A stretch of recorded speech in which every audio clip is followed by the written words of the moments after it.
Good afternoon po sa ating lahat. I-invite ko po ngayon lahat na tumayo para po sa ating panimulang awitan para sa Panginoon.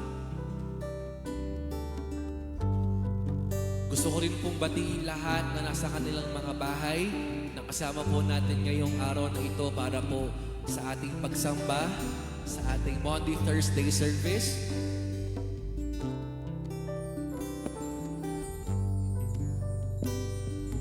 We are so blessed because today,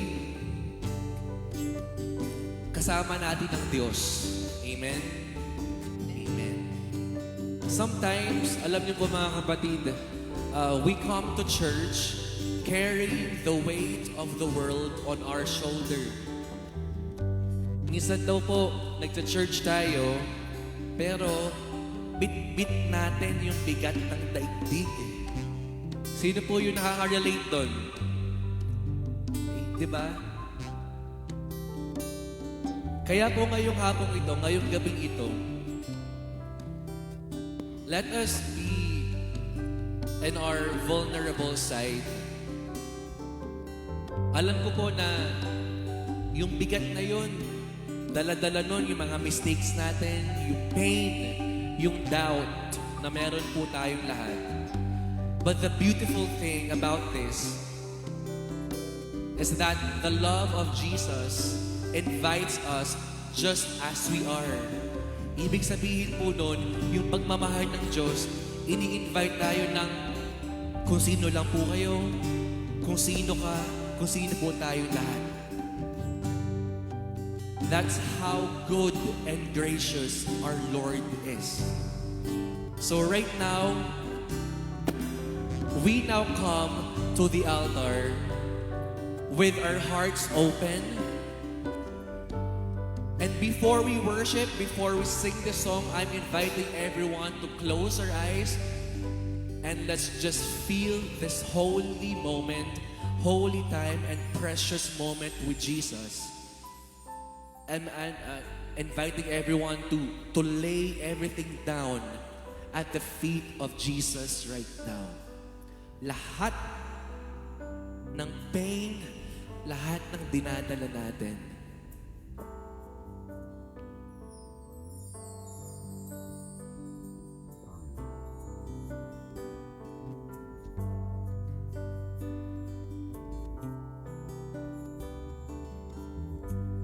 Oh Jesus, we want to experience your Holy Spirit today.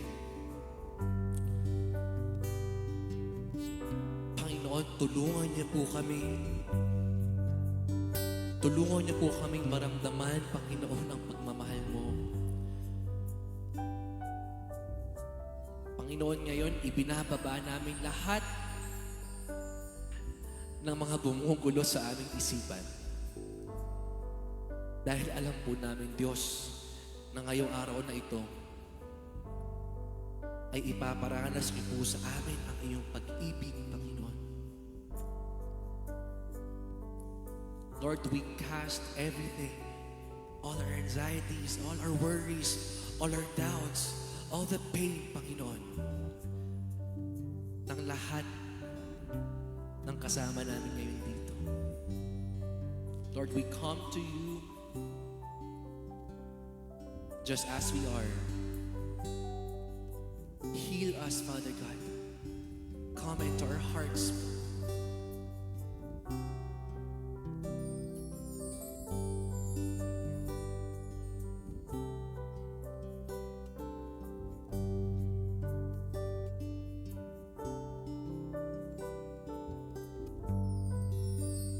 Are you hurting and broken within?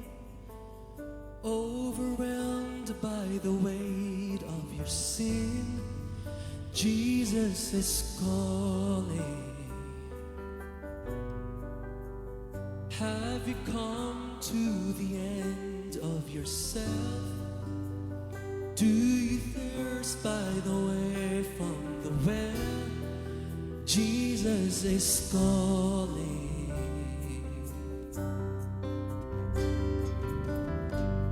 Oh, come to the altar. The Father's arms are open wide. Forgiveness was bought with the precious blood of Jesus Christ.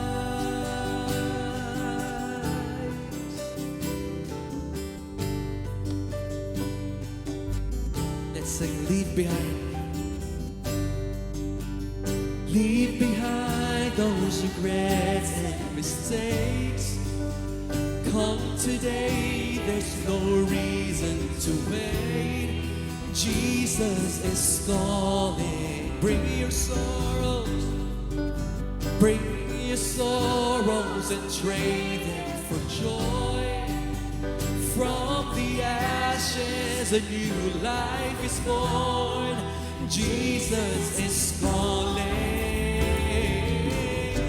Oh, come to the altar. The Father's arms are open wide. Forgiveness was bought with the precious blood of Jesus. Come on, come to the altar. Oh, come to the altar. The Father's arms are open wide. Forgiveness was bought with the precious blood of Jesus Christ. Oh, we worship you.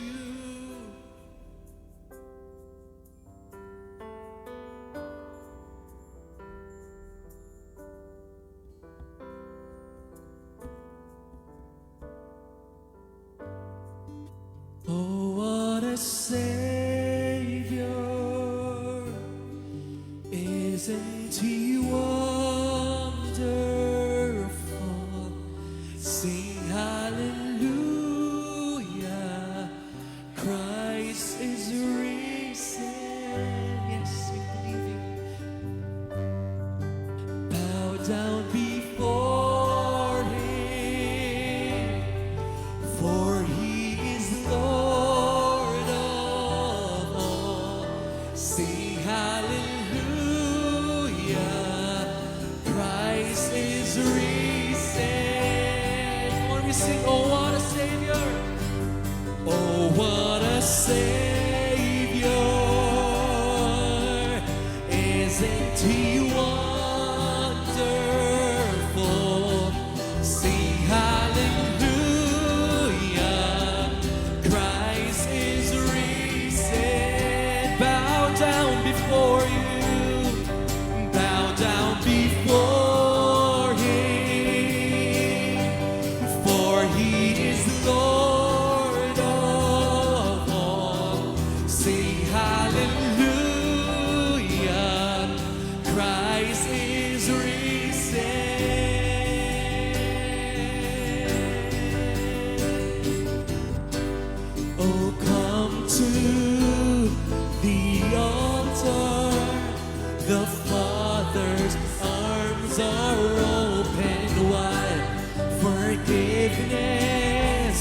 was bought with the precious. When we sing, oh, come to the altar. Oh, come to the altar. The Father's arms are open wide. Forgiveness was bought with the precious blood of Jesus Christ.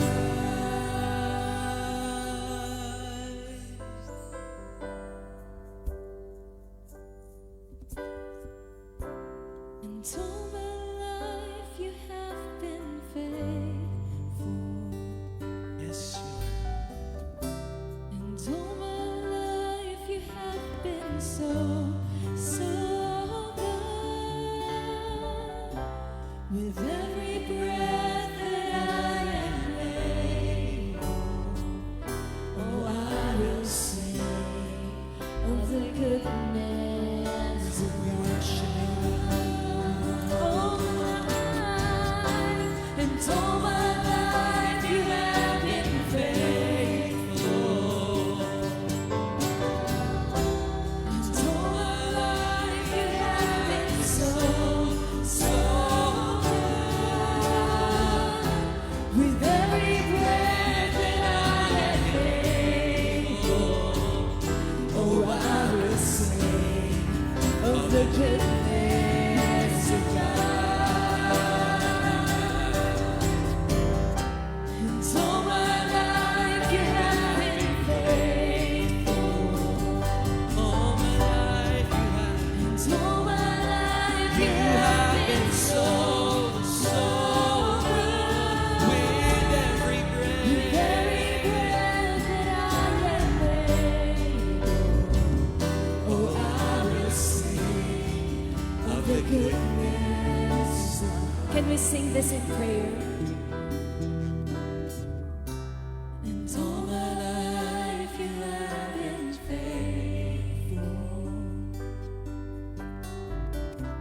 And all my life you have been so good. With every breath that I am able, oh, I will sing of the goodness of God. I will sing of the goodness of God. I will sing of the goodness of God. Hallelujah. Amen. To God be the glory for. Amen. Amen.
Tunghayan po natin ang ating liturhiya para sa call to worship.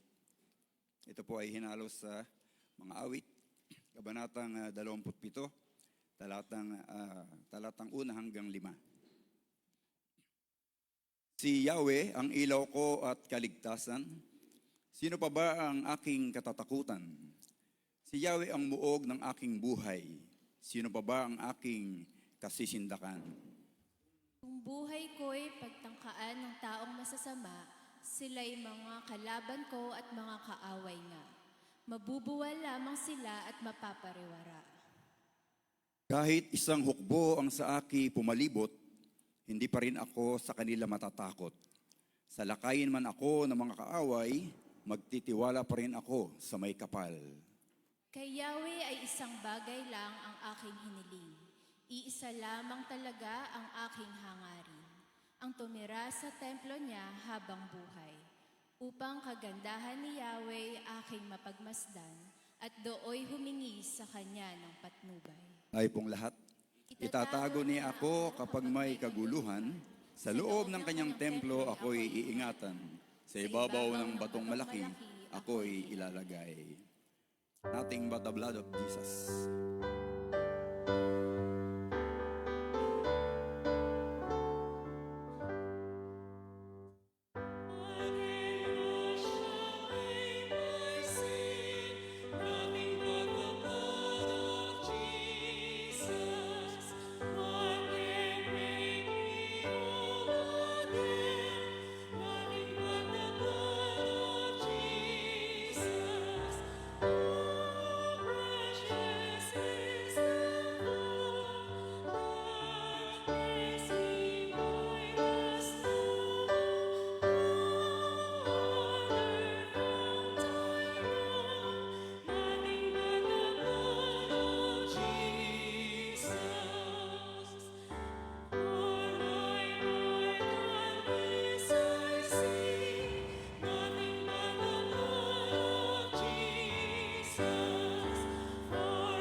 Mula tayo manalangin sa pamamagitan ng pag-awit ng The Lord's Prayer.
Paghuhugas ng paa.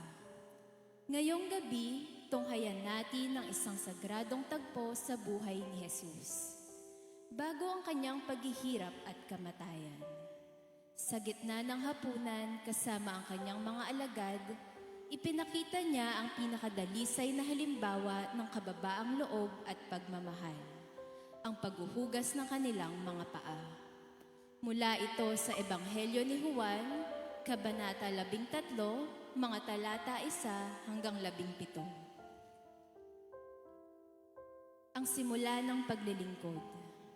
Nooy bisperas ng Pasko, alam ni Jesus na dumating na ang kanyang oras upang siya'y lumisan sa mundong ito at pumaroon sa Ama.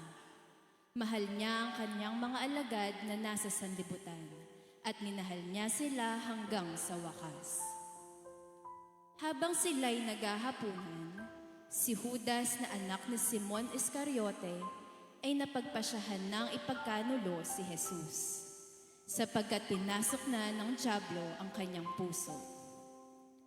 Alam ni Jesus na ibinigay na ng Ama ang lahat sa kanya, at na siya'y nagmula sa Diyos at babalik sa Diyos. Kaya tumayo siya mula sa hapag, hinubad ang kanyang balabal, at nagbigkis ng isang tuwalya sa baywang. Pagkatapos, naglagay siya ng tubig sa palanggana at sinimulang hugasan ang mga paa ng mga alagad at pinunasan ng tuwalyang nakabigkis sa kanya.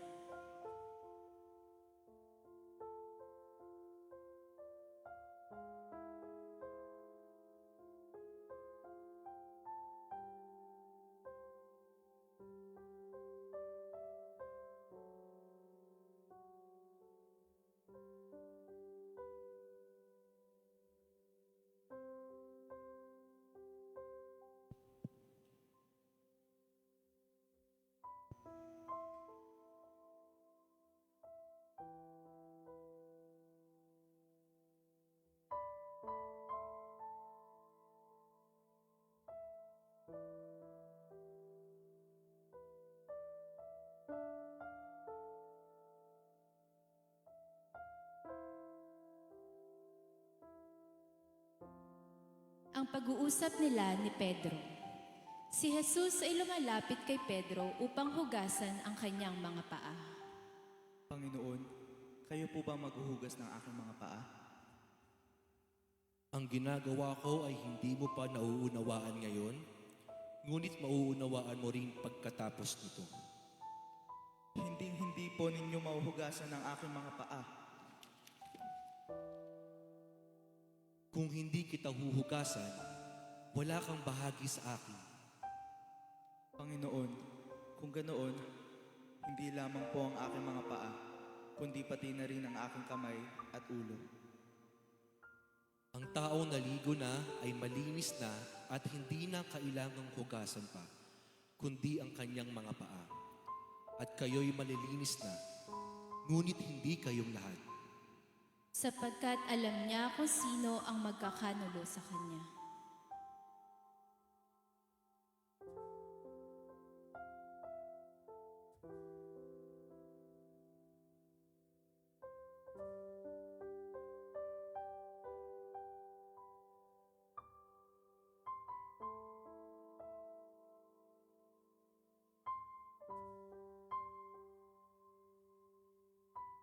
Pagkatapos ng paghuhugas. Nang matapos hugasan ni Jesus ang kanilang mga paa, muling nagsuot siya ng balabal at naupo. Nauunawaan ba ninyo ang ginawa ko sa inyo? Tinatawag ninyo akong guro at Panginoon, at tama kayo, sapagkat ako nga. Kaya kung ako na inyong guro at Panginoon ay naghuhugas ng inyong mga paa, nararapat din na maghugasan kayo ng paa ng isa't isa.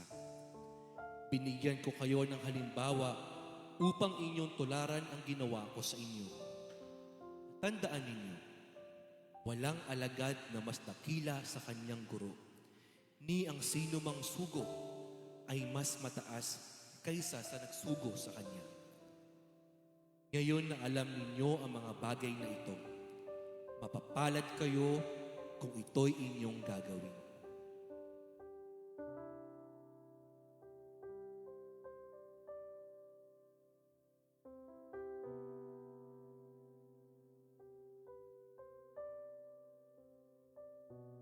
Ang Panginoon ay hindi lamang nagturo sa salita, kundi sa gawa. Sa simpleng pagyuko at paghuhugas ng paa, ipinakita niya ang lalim ng pag-ibig at paglilingkod.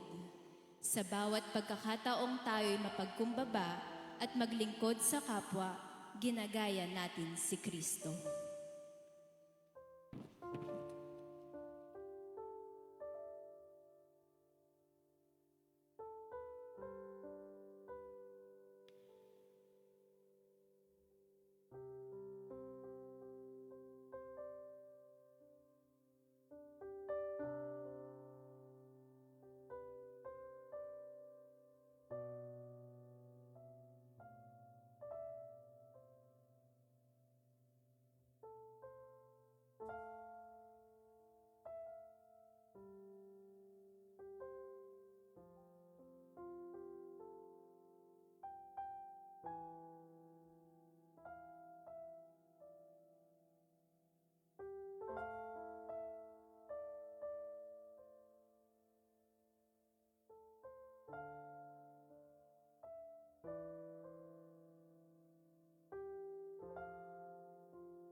Can I request everyone to close your eyes? Pikit po natin ang ating mga mata. Damhin po natin ang presensya ng Panginoon ngayong mga oras na to. Heavenly Father, we just want to thank you, Lord, for this precious time that you've given us, O God. Salamat po dahil ngayon po mga oras na to, Panginoon, nararamdaman po namin ang presensya mo sa aming kalagitnaan. Panginoon, buksan niyo po ang aming mga tainga. Buksan niyo po ang aming mga mata. Buksan niyo po ang aming mga puso. Salamat po dahil kayo ay mangungusap sa pamamagitan ng iyong lingkod. Salamat, Panginoon, dahil ang banal mong Espiritu, Panginoon, ay mararamdaman at kikilos ngayong mga oras na to. Ginagalang ka namin, minamahal ka namin, Panginoon. Ito ang aming panalangin sa pangalan ni Jesus. Amen. Panatilihin po natin ang sagradong presensya ng Diyos ngayong mga oras na to. Kanina po nakita natin, kung mapapansin nyo, we had the reenactment of the washing of the feet. Sana kanina po habang nasisilayan po natin ito, hindi lang po tayo sumaksi o hindi lang po tayo nanood. Ninamnam po sana natin. Alam nyo po, yung paghuhugas ni Jesus sa paa ng kanyang mga disipulo, meron po ako ditong 3 reflection na gustong ibahagi sa inyo. Una, itinuro ni Jesus ang paglilingkod sa kapwa. Bangamat siya ang anak ng Diyos, si Jesus ay lumuhod at hinugasan ang maruruming paa ng kanyang mga alagad. Ipinakita niya ang tunay na kadakilaan ay nasa paglilingkod, hindi sa pamumuno o pagpapasikat. Kanina po, kung mapapansin po natin dun sa teksto na binasa, nung oras po na hinugasan ni Jesus ang paa ng kanyang mga disipulo, siya po ay nagbigay ng pinakadakilang ehemplo kung saan itinuro niya ang paglilingkod sa kapwa. naniniwala po ako na tinatawag tayong lahat na maging matulungin at mapaglingkod kahit hindi ito madali o komportable. Napaka-importante po na kagaya po ng example na binigay ni Jesucristo, tayo po ay maging mga mabubuting lingkod niya na tumutulong sa ibang tao. Alam niyo po, nung inaaral ko po yung ating teksto ngayon, napaka unthinkable daw po. Kung iisipin nyo, ang hari ng mga hari, ang Diyos ng mga Diyos, ang pinakamakapangyarihan sa lahat, maghuhugas ng paa. Dito po niya ipinakita na ang kadakilaan ay nasa paglilingkod. Kaya po may tinatawag tayo na servant leadership. Siya po mismo nagpakababa, nag-set ng example para tayo po matularan natin siya. Kung isipin niyo po, may mga pagkakataon na masyado po tayo nakatingin sa ating mga sarili. Hindi po natin nakikita yung pangangailangan ng ibang tao. Pero si Jesucristo, pinakita po niya sa atin, unahin po natin na isipin ang kapakanan ng ibang tao bago ang ating sarili. Kaya po ito ay tinatawag na servant leadership. Pangalawa, ipinakita ni Jesus ang tunay na kababaang loob or humility sa English. Ang paghuhugas ng paa ay trabaho ng mga alipin.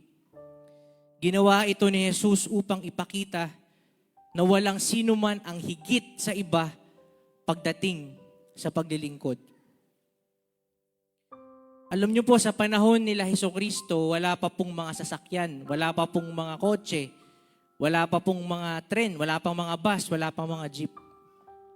Ang mode of transportation lang po nila, paglalakad. Kaya kung isipin niyo po,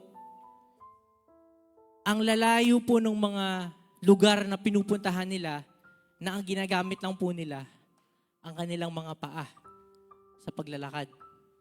Kaya po, along the way, kung mapapansin nyo, dahil sila po yung mga nakasandalyas lang nung panahon na yon, talagang mag-a-accumulate po ito ng dumi. Kahit tayo lang po, lumakad tayo sa malupa, hindi pa naman sementado ang kanilang mga daan, talagang magiging madumi ang kanilang mga paa. At minsan po, dahil may mga kasabay din silang mga hayop sa paglalakad, dumudumi din, maaaring nakakatapak pa sila ng mga tae or mga pupu, di ba? So isipin niyo po yung mga pinagdaanan ng kanilang mga paa. Kaya po ngayon, pag pumasok sila sa isang bahay, kasama po sa tradisyon nila, na maghugas ng kanilang mga paa. Pero ang maghuhugas po ng kanilang mga paa ay hindi po yung may-ari ng bahay. Ang maghuhugas ng kanilang mga paa, most of the time, yung pinaka-alipin, yung pinakamababa na alipin. Huhugasan nila yung mga paa, tatanggalin yung mga dumi. Isipin niyo mo kung gaano ka-messy o katrabaho yung gagawin nila. Pero dito po natin masasalamin o makikita kung papaanong nagpakumbaba si Jesucristo. Hinugasan niya isa-isa ang mga paa ng kanyang disipulo. Kaya po naniniwala po ako na ito po ay isa sa mga hamon sa atin ni Jesus, na tayo po yung maging mapagkumbaba. At huwag po nating iangat ang ating mga sarili kumpara sa ating mga kapwa.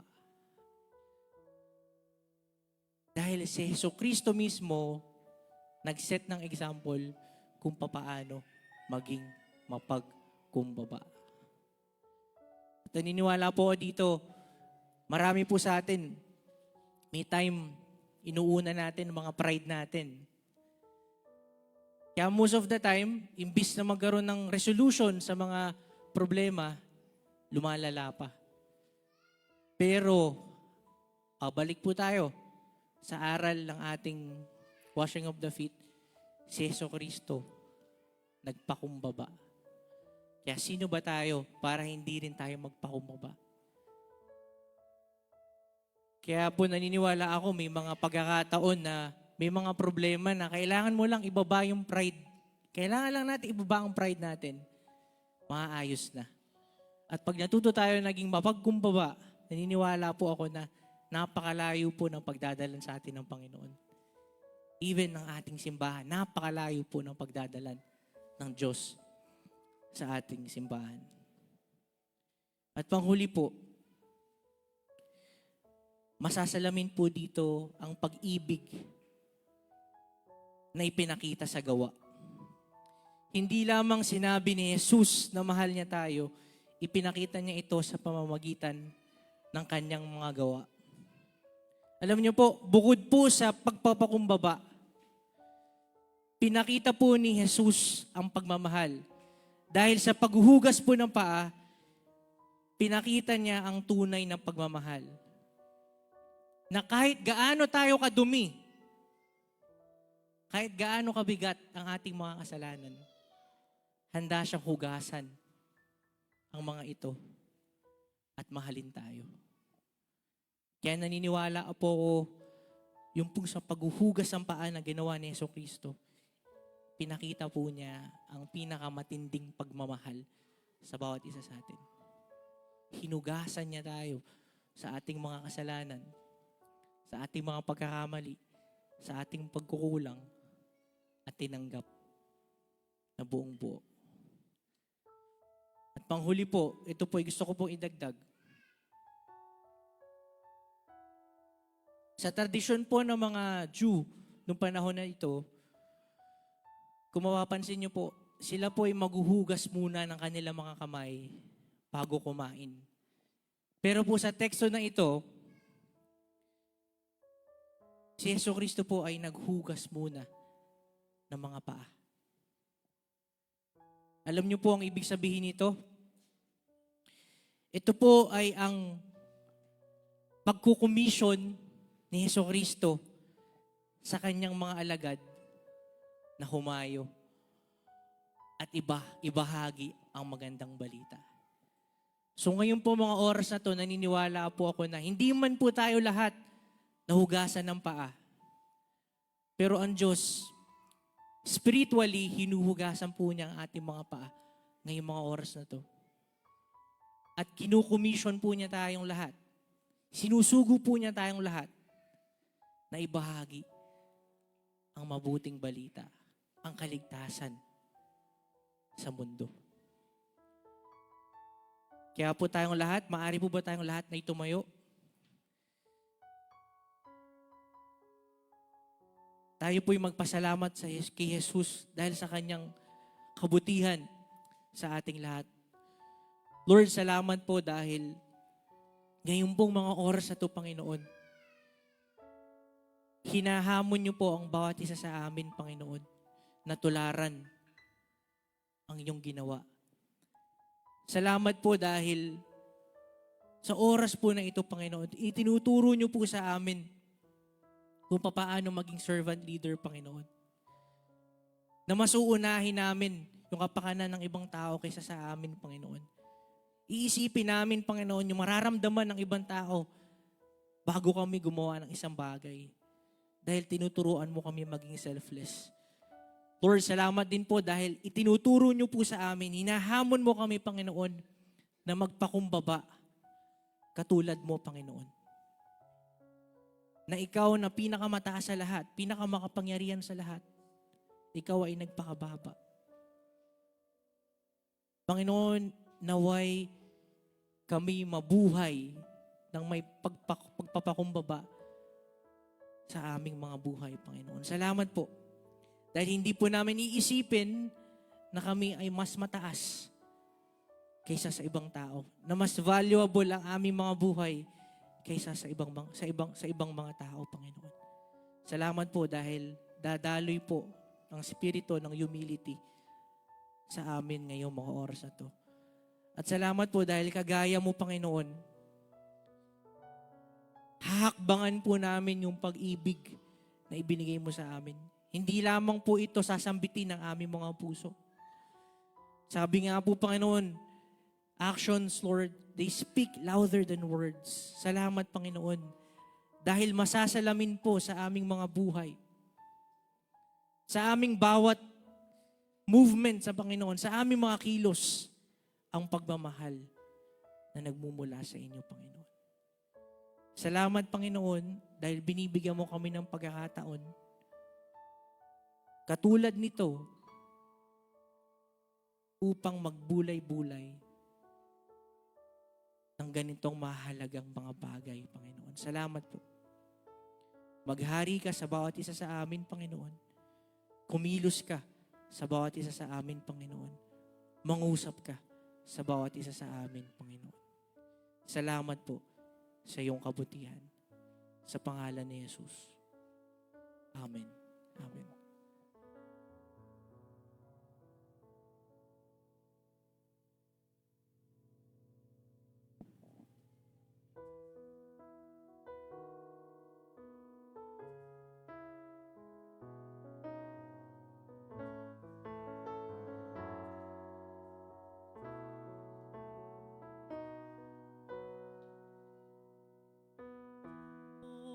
Ang tinapay ng buhay, kunin mo at ibahagi.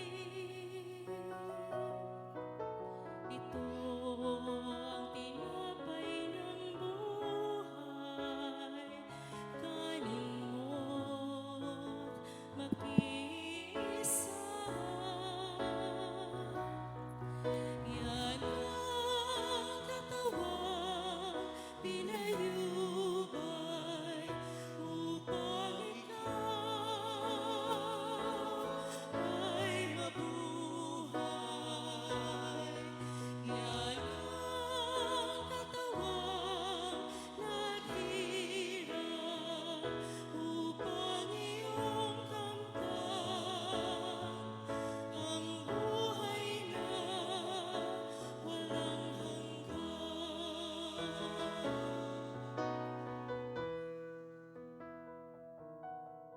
Lift up your hearts and give thanks to the Lord our God. Father Almighty, Creator of heaven and earth, you made us in your image to love and be loved. When we turn away and our love failed, your love remains steadfast. By the suffering, death, and resurrection of your only Son, Jesus Christ, you delivered us from slavery to sin and death, and made with us a new covenant by water and the Spirit. On the night in which Jesus gave himself,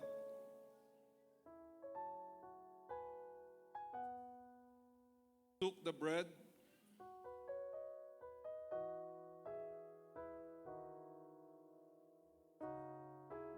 gave it to his disciples and said, "Take, eat. This is my body which is given for you. Do this in remembrance of me." And when the supper was over, he took the cup, gave thanks to you, gave it to his disciples, and said, "Drink from this, all of you. This is my blood of the new covenant, poured out for you and for many, for the forgiveness of sins. Do this as often as you drink it in remembrance of me." Also, in remembrance of this, your mighty acts in Jesus Christ, we offer ourselves in praise and thanksgiving as a holy and living sacrifice in union with Christ offering for us. Pour out your Holy Spirit on us and on these gifts of bread and wine. Make them be for us the body and blood of Christ, that we may be for the world the body of Christ, redeemed by his blood. By your Spirit, make us one with Christ, one with each other, and one in ministry to all the world, until Christ comes in final victory. And we feast at his heavenly banquet through your Son, Jesus Christ, with the Holy Spirit in your holy church, All honor and glory is yours, Almighty Father, now and forevermore. Amen.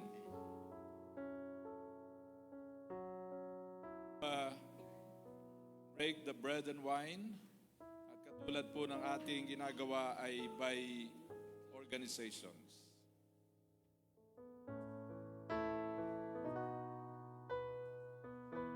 O ang saro ng bagong tipan, inumin mo't makibahagi. Ito ang saro ng bagong tipan, inumin mo't makiisa. Yan ang dugong lumanap upang ikaw ay luminis. Yan ang dugong ni Kristo na para sa iyo doon sa Kalbaryo ay tumihis. Nung panahong may nagdala ng mga bata kay Jesus upang hilinging ipatong niya sa mga ito ang kanyang mga kamay at ipanalangin. Ngunit pinagwikaan sila ng mga alagad. Datapat sinabi ng ating Panginoon Jesus, hayaan ninyong lumapit sa akin ng mga bata, huwag niyo silang hadlangan, sapagkat sa mga katulad nila naghahari ang Diyos. At ipinatong ng ating Panginoong Jesus ang kanyang kamay sa kanila.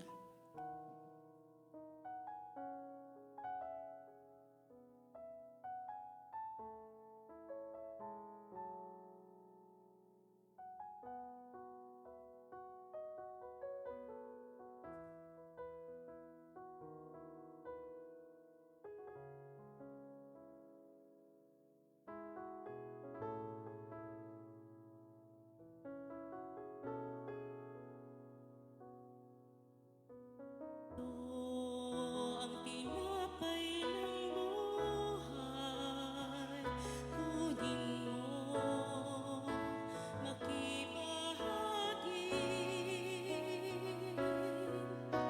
Ito ang tinapay ng buhay, kanin mo, mag-iisa. Yan ang katawang pinayubay upang ikaw ay mamuhay.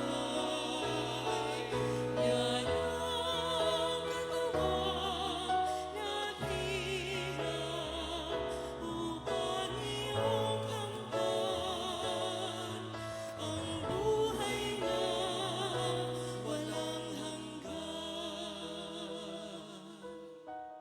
Sinabi ng ating Panginoong Hesus, lumapit kayo sa akin, kayong lahat na napapagal at nabibigatan sa inyong pasanin at kayo'y pagpapahingahin ko. Pasanin ninyo ang aking pamatok at mag-aral kayo sa akin. Ako'y maamo at mababang loob at makasusumpong kayo ng kapahingahan para sa inyong kaluluwa sapagkat maginhawang dalhin ang aking pamatok at magaan ang pasaning ibibigay ko sa inyo.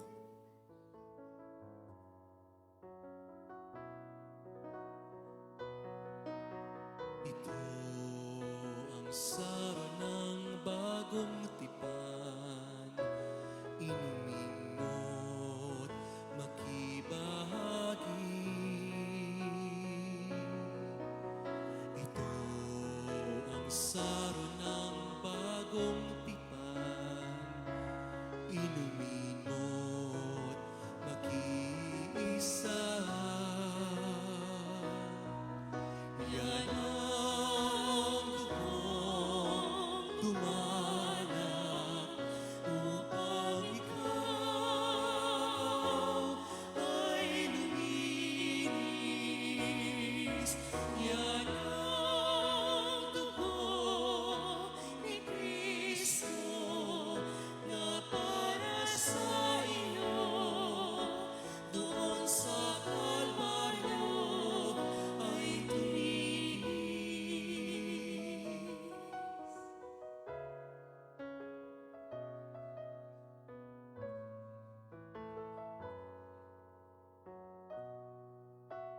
Kay ganda ng kalooban, mahabagin itong Diyos.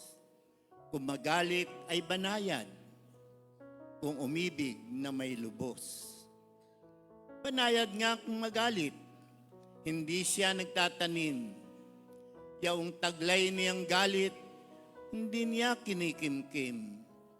Kung siya'y magparusa, di katumbas ng pagsuway, di na tayo sinisingil sa mga nagawang kasalanan.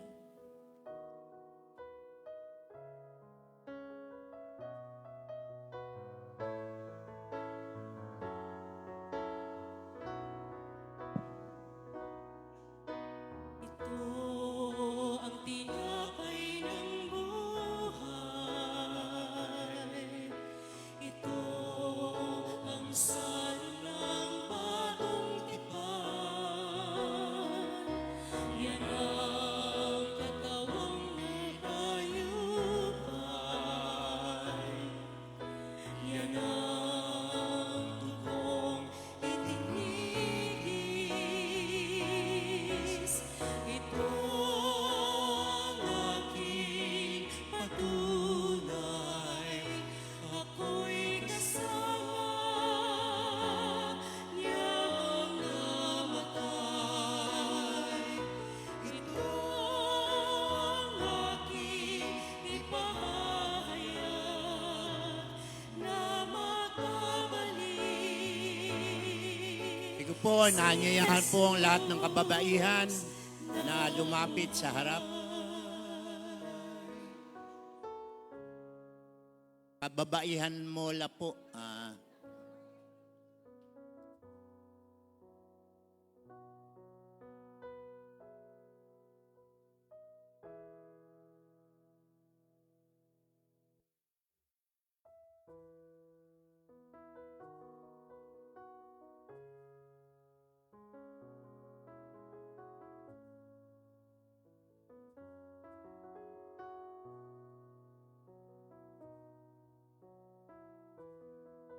Ang agwat ng lupa at langit, sukatin may hindi kaya. Gayon ang pag-ibig ng Diyos sa may takot sa Kanya. Kung gaano kalayo ang silangan sa kanluran, gayon din niya inalis sa atin ang ating mga kasalanan. Kung paano nahahabag ang Ama sa anak niya, gayon siya nahahabag sa mga may takot sa Kanya.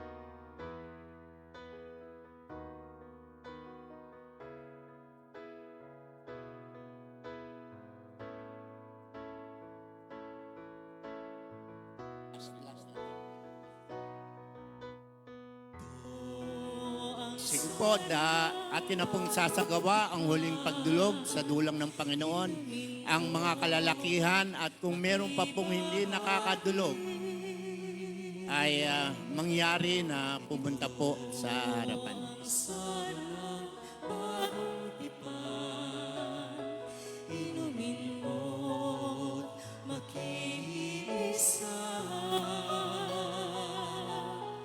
Yan ang dugong humanap upang ikaw ay luminis. Yan ang dugo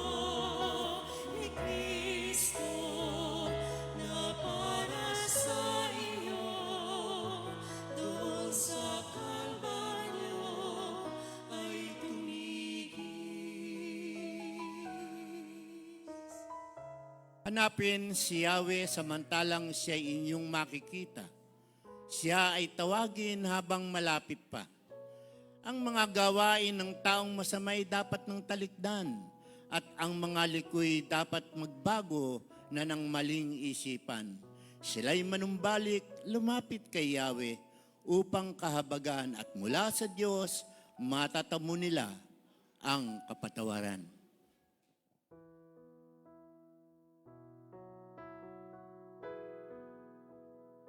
Ang tinapay ng buhay. Ito ang salin ng bagong tipan. Yan ang katawang pinayubay. Yan ang dugong itinigis. Yan ang aking patunay. Ako'y kasama niyang namatay. Ito ang aking ipahayag na magbabalik si Jesus na buhay.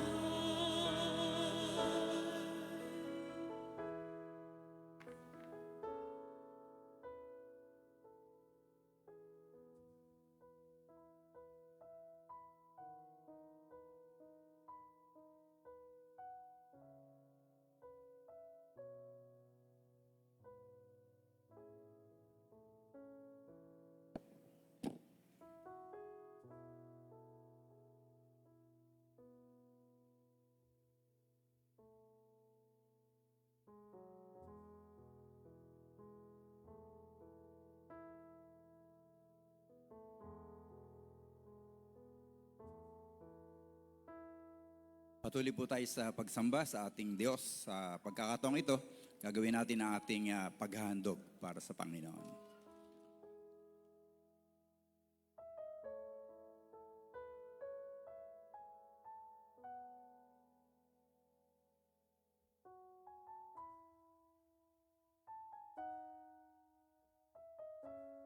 Okay, bago daw po yung paghahandog, yun mo ng prayer of thanksgiving and dedication.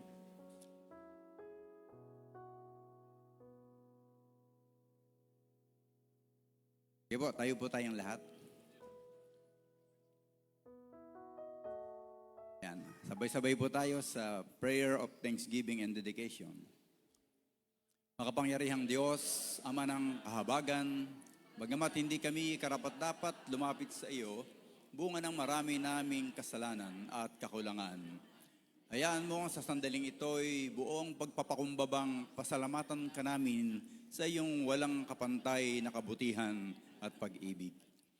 Pinasasalamatan ka namin sa umaapaw mong pagpapala, ngunit higit sa lahat ay sa biyaya ng iyong pagliligtas sa pamamagitan ng pananampalataya namin sa iyong bugtong na anak na si Jesus na nag-alay ng kanyang buhay para sa katubusan ng buong sanlibutan. Nais naming ipahayag ang aming pagpapasalamat hindi lamang sa pamamagitan ng aming mga labi, kundi lalo't higit sa pamamagitan ng aming mga bisig na handang maglingkod sa iyo. Lumakad sa liwanag ng kabanalan at katwiran sa buong panahon ng aming mga buhay. Kasabay ng aming pagpapasalamat ay ang pagtatalaga ng aming kakayahan, kayamanan at panahon upang ipagkaloob sa iyo ang pinakamataas na papuri at kaluwalhatian. Sa pangalan ng aming Panginoon at tagapagligtas na si Jesus, kasama ng Espiritu Santo, ngayon at magpakailanman. Amen. Amen.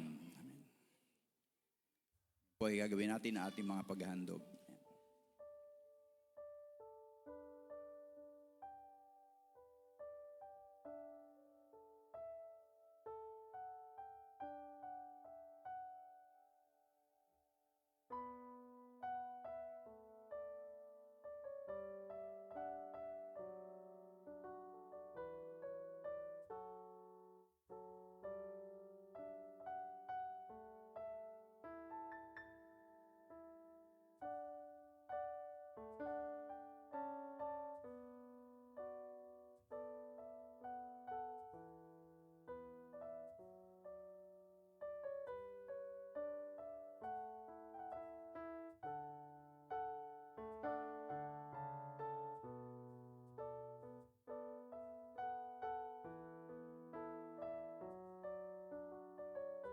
Ngayon po ay awitin natin ng may pagdidili-dili ang ating pangwakas na awit, Evening Prayer.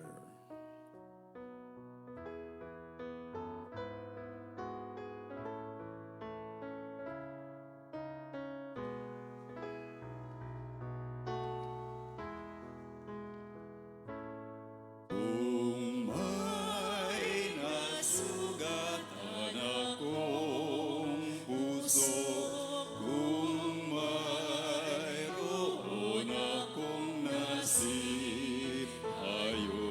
kung sa daan mo ako'y lumiko, Diyos sa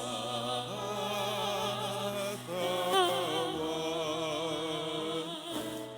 Kung may mali akong sinalita, kung sa daan mo ako'y naisya, sa aking masamang halimbawa, Diyos sa katawan. Kung kita'y aking nababayaan, kung sarili ang minahal lamang, kung ang tungkulin tinalikuran, Diyos sa katawan. Ako ngayon'y iyong patawarin sa kasalanang hayagat lihim. Kupkupin mo ako at mahalin, Diyos sa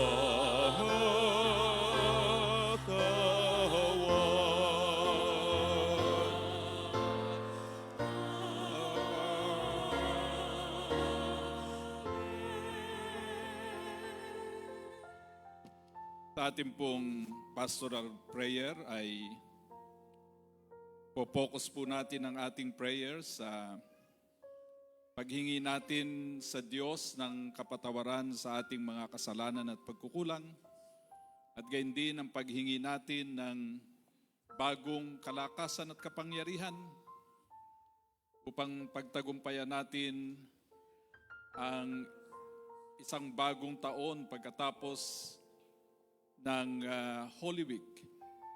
Kung papaanong tayo ay magtatangkang mabuhay sa liwanag ng kanyang salita, sa udyok ng pag-ibig, at sa diwa ng pagpapakumbaba.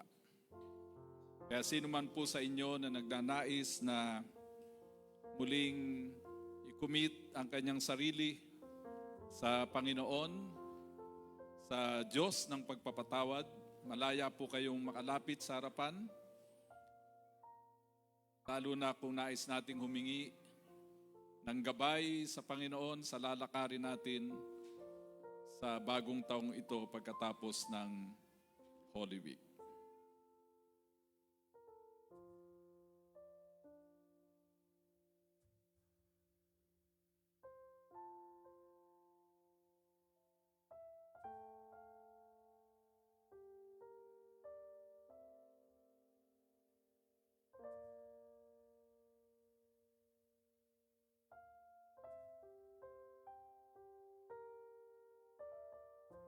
Tayo manalangin. Dakilang Diyos, siyasatin mo po ang aming mga puso. Wala pong anumang nalilihim sa inyo. Alam niyo po sa loob ng isang taong ito, kung ano ang mga bagay na nagawa namin na hindi nakapagbigay sa iyo ng kaluguran. Sa halip ay nagbigay sa inyo ng kalungkutan. Wala po sa amin ang sinumang karapat-dapat. Wala sa aming nakaabot sa iyong kaluwalhatian. Marami kaming pagkukulang bilang individual, bilang iglesia, bilang bansa. Panginoon, patawarin mo po kami. Kung sa nakaraang isang buong taong ito, ay mayroong mga taong nasugatan namin ng damdamin. Mga taong nabigyan namin ng kalungkutan. Naging maikli ang aming pasensya at pangunawa. Naitaas namin ang aming sarili. Patawarin mo po kami, Panginoon. At salamat sa iyong salita na kung aming hihingin ang inyong pagpapatawad sa aming mga kasalanan, ikaw ay tapat na magpapatawad sa amin. Salamat po sa araw na ito na muli naming ginunita ang paghuhugas ng mga paa ng mga alagad. Tinatawag mo kami sa paglilingkod. Bagamat kami po ay we are all broken, but still you're calling us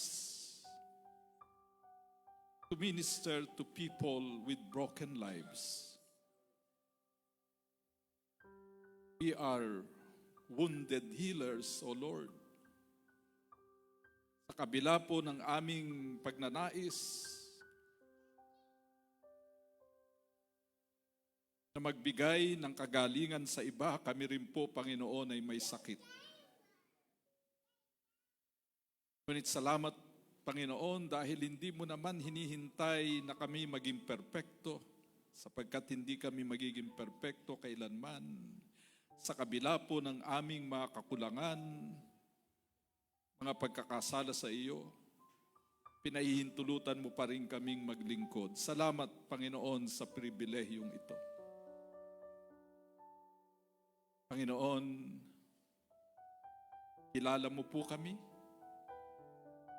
Alam mo po kung sino sa amin ang may karamdaman physically, spiritually, emotionally, mentally.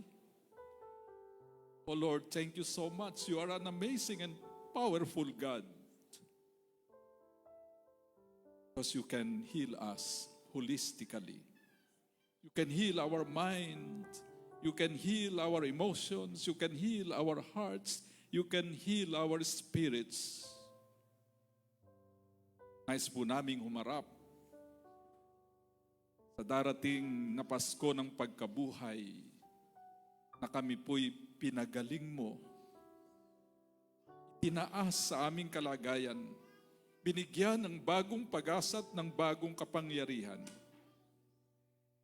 upang katulad ng mga alagad, ng gabing hugasan ng iyong anak na si Jesus, ang kanilang mga paa ay humayo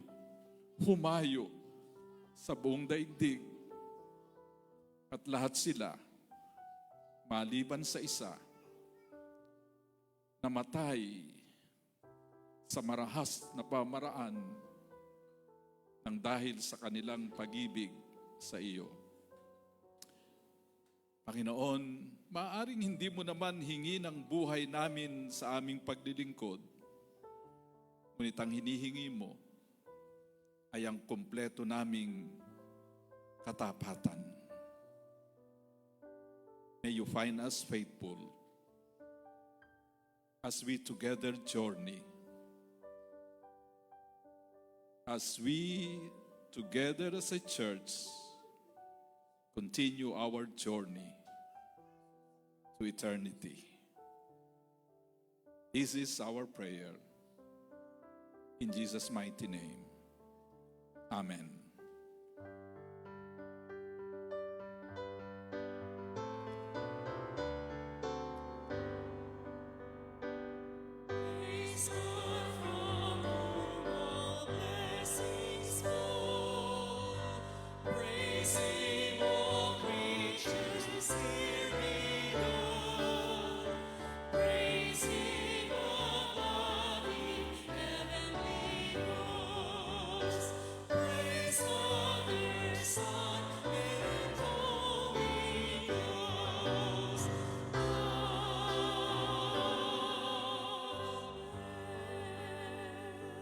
Now, brothers and sisters, in the household of faith, the Lord bless you and keep you. The Lord lift his face to shine upon you and be gracious unto you. The Lord lift his countenance upon you and give you peace. Peace, peace forevermore. Amen.